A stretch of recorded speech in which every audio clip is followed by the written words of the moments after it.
بسم اللہ الرحمن الرحیم۔ پیارے دوستو، حضرت جناب کے سبق الاجراء میں خوش آمدید، مرحبا۔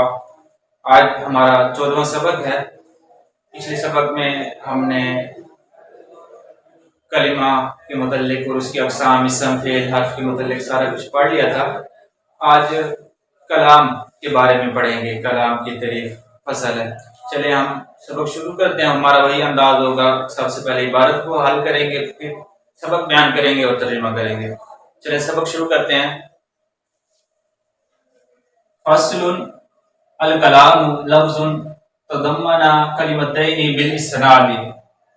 اب یہاں تک عبارت ہے، کلام کی تعریف ہو رہی ہے، عبارت کو حل کر لیتے ہیں۔ فصل کا جو پیش آ رہا ہے یہ مبتدا محذوف کی خبر ہے، ھذا فصل ہم نکالیں گے، اور الکلام یہ خود مبتدا بن رہا ہے اور آگے والا جملہ جو ہے خبر ہوگا، تو مبتدا ہونے کی وجہ سے اس پر پیش آ رہا ہے۔ اور مبتدا کیوں بن رہا ہے؟ یہ معرف ہے اور آگے نکر آ رہا ہے، پہلے معرف آ جائے اس کے بعد نکر ہو تو معرفہ کو مبتدا اور بعد والے کو خبر بناتے ہیں۔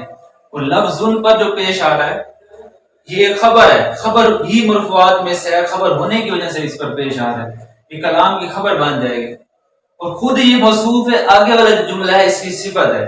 وجہ یہ ہے کہ پہلے نکر آئے اور اس کے بعد جملہ آئے تو نکرہ کو موصوف اور بعد والے جملے کو صرف اس نکرہ کی صفت بناتے ہیں۔ اور تضمنا یہ فعل ہے اور فعل ماضی ہے، یہ صیغہ واحد مذکر غائب فعل ماضی مثبت معروف ثلاثی مزید فی صحیح اسباب تفاعل، یہ باب تفاعل ہے۔ آگے ہے کلمتین، تضمن فعل ہے، اس میں ہوا ضمیر اس کا فاعل بن جائے گا، کلمتین یہ مفعول بن جائے گا تضمنہ کا، اور بالاسنادی یہ جار مجرور مل کر یہ تضمنہ کے متعلق ہو جائیں گے۔ بالاسنادی پر جو زیر آ رہی ہے وہ با کی وجہ سے آ رہی ہے، اور کلمتین یہ مفعول ہے، منصوب ہے، اور یہ خود تثنیہ کا صیغہ ہے، تو تثنیہ میں تثنیہ کی جو حالت نسبی جری آتی ہے وہ یا نون سے آتی ہے، یا نون ما قبل مفتوح کے ساتھ آتی ہے، تو اسی لیے کلمتین نہیں پڑھ رہے ہیں، یہ حالت نسبی میں ہی ہے۔ یہاں تک ہماری عبارت حل ہو گئی ہے۔ اب اس میں نسبت کا ذکر ہوا، آگے اسناد کا ذکر ہوا، تو اسناد کی تعریف بیان کی جا رہی ہے۔ چلیے عبارت پڑھ لیتے ہیں۔ والاسناد نسبت احدی الکلمتین الی الاخری بحیث تفید المخاطب فائدۃ تامۃ یصح السکوت علیہا۔ یہاں تک یہ عبارت اسناد کی تعریف ہو رہی ہے۔ والاسناد، اسناد پر جو پیش آ رہا ہے وہ مبتدا ہونے کی وجہ سے آ رہا ہے، کیونکہ یہ معرفہ ہے اور آگے نکر ہے، معرفہ کو مبتدا بنائیں گے اور بعد والے کو اس کے خبر بنائیں گے۔ اور نسبت تو پر جو پیش آ رہا ہے یہ کیونکہ خبر ہے، اور خبر جو ہوتی ہے وہ مرفوع ہوتی ہے۔ احدا نسبت نکر ہے، یہ بھی نکر ہے، آگے معرفہ آ گیا، آخر میں معرفہ اور پہلے جتنے بھی نکر آ جائیں تو مضاف مضاف الیہ بناتے ہیں، نسبت بھی مضاف ہو جائے گا، احدا بھی مضاف ہو جائے گا، اور کلمتین بھی یہ مضاف الیہ ہو جائے گا۔ تو کلمتین یہ حالت تثنیہ میں ہے، تو حالت تثنیہ جو جری حالت جری آتی ہے، تثنیہ کی حالت جری وہ یا نون ما قبل مفتوح کے ساتھ آتی ہے، تو یہ نسبت احدی الکلمتین یہ پڑھا جائے گا، یہ آپس میں مل کر پھر اسناد کی خبر بن جائے گی۔ اور الی الاخری، الی جار اخری یہ مجرور ہے، جار مجرور مل کر یہ نسبت کے ظرف لاغ ہو جائیں گے، نسبت مصدر ہے اسی کے متعلق ہو جائیں گے۔ با جار حیثو یہ اس میں ظرف ہے اور یہ مبنی ہوتا ہے، اس میں ظرف اس کا اعراب تبدیل نہیں ہوتا کہ حرف جار شروع میں آئی ہوئی ہے تو اس کو حیثی پڑھیں، ایسے نہیں ہو سکتا، کیونکہ یہ مبنی ہے، مشابہ مبنی الاصل ہے۔ حیثو جو اس میں ظرف ہوتا ہے وہ خود مضاف ہوتا ہے، آگے اگلے جملے کا حیثو مضاف ہو جائے گا۔ تفیدو یہ فعل ہے، فادا یفیدو، یہ افاد یفیدو باب افعال سے ہے، تو صیغہ واحد مؤنث ہے، فعل مضارع مثبت معروف ثلاثی مزید فی اجوف یئی اسباب افعال، یئی سے بھی آ سکتا ہے، واوی سے بھی یہ استعمال ہوتا ہے۔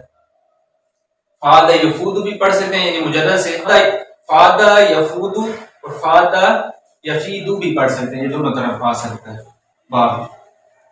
اور مخاطبہ اس میں ہی ضمیر اس کا فاعل بن جائے گی، اور مخاطبہ اس کا مفعول بن جائے گا، مفعول بھی۔ فائدتن تامتن یہ دونوں مل کر مفعول مطلق بنیں گے، تفید ہوگے، لیکن یہ جو فائدتن ہے یہ موصوف ہے، قامتن صفت ہے. موصوف صفت کا اعراب بھی ایک طرح کا ہوتا ہے. فائدتن تو مفعول مطلق ہونے کی وجہ سے موصوف ہے، اور قامتن یہ صفت ہونے کی وجہ سے موصوف ہے. موصوف صفت کا اعراب ایک طرح کا ہوتا ہے.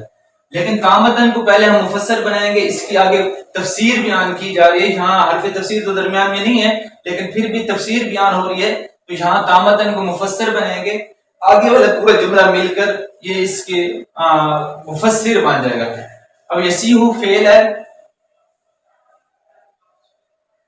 اور یہ سقوط ہے، اس کا فاعل ہے اعلیٰ جار ہے، حاضر مجرور ہے، جار مجرور مل کر یہ یسیح کے متعلق ہو جائیں. تو یہ جملہ مل کر یہ مفسر بن جائے گا، یہ مفسر ہے. یہاں تک ہماری عبارت حل ہو چکی ہے. نحو زید قائم، نحو مضاف ہے، آگے والا پورا جملہ مضاف ہے، مراد لفظ پر مضاف ہے بنے گا. تو نحو پر جو پیش آ رہا ہے یہ مبتدا مثال ہو، مبتدا محذوف کی خبر ہے. اور قامہ زید، اس طرح زید مبتدا ہے، قائم خبر ہے. مبتدا خبر ہونے کی وجہ سے ان پر پیش آ رہا ہے، مرفوع ہے.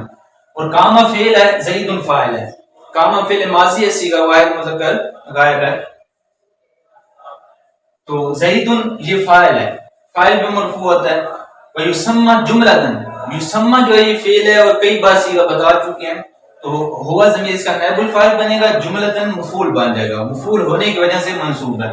یہاں تک ہماری عبارت حل ہو چکی ہے. اب ہم سبق بیان کریں گے کہ سب سے پہلے یہ کلام کی تعریف ہو رہی ہے. نحو کے دو موضوع تھے، کلمہ اور کلام. کلمہ کی وضاحت کرتی ہے، اس کی اقسام بیان کرتی ہیں. اب کلام کی تعریف بیان کر رہے ہیں کہ کلام جو ہے وہ کلمہ ہے جو اپنے ضمن میں دو کلموں کو لیا ہو اسناد کے ساتھ. کلام کی تعریف کیا ہے؟ کلام وہ لفظ ہے جو اپنے ضمن میں دو کلموں کو لیا ہوا ہو اسناد کے ساتھ. تو یہ کلام کی تعریف ہے. آگے اسناد پھر کیا؟ اسناد کے ساتھ اسناد کی تعریف کر رہے ہیں کہ دو کلمے ہیں تو ایک کلمے کی دوسرے کلمے کی طرف نسبت کی جائے، اس حیثیت سے نسبت کی جائے کہ مخاطب کو، سامنے والے کو فائدہ تامہ حاصل ہو جائے.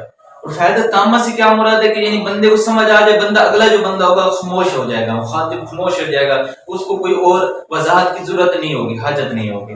اس کی مثال دیتے ہیں جیسے زید قائم ہے کہ زید کھڑا ہے. اب بات سمجھ آ گئی کہ زید کھڑا ہے. قام زید یہ جملہ فعلی ہے، وہ جملہ اسمی ہے. تو اس پورے کلام کو ہم جملہ بھی کہہ سکتے ہیں. یہاں آخر میں جو بات کی ہے کہ کلام کو آپ جملہ بھی کہہ سکتے ہیں. یہاں یہ سبق بیان ہو رہا ہے. چلیں ترجمہ کرتے ہیں کہ فصل، یہ فصل کلام ایسا لفظ ہے یا وہ لفظ ہے جو اپنے ضمن میں دو کلموں کو لیا ہو اسناد کے ساتھ. اور اسناد دو کلموں کی نسبت، دو کلموں میں سے ایک کی نسبت کرنا دوسرے کی طرف اس حیثیت سے کہ مخاطب کو فائدہ ہو، فائدہ تامہ. اور فائدہ تامہ سے مراد یعنی کہ اس پر خاموشی سکوت درست ہو. جیسے زید قائم اور قام زید، یعنی زید کھڑا ہے، زید کھڑا ہے، ترجمہ یہ کیا آئے گا. اور نام دیا گیا ہے اس کلام کو، نام دیا گیا ہے جملے کا. یہاں تک ہمارا سبق مکمل ہوا. امید ہے کہ آج آپ کو یہ سبق ہمارا سمجھ آ گیا ہوگا. انشاءاللہ پھر اگلے سبق میں ملیں گے. تب تک اجازت. السلام علیکم ورحمۃ اللہ.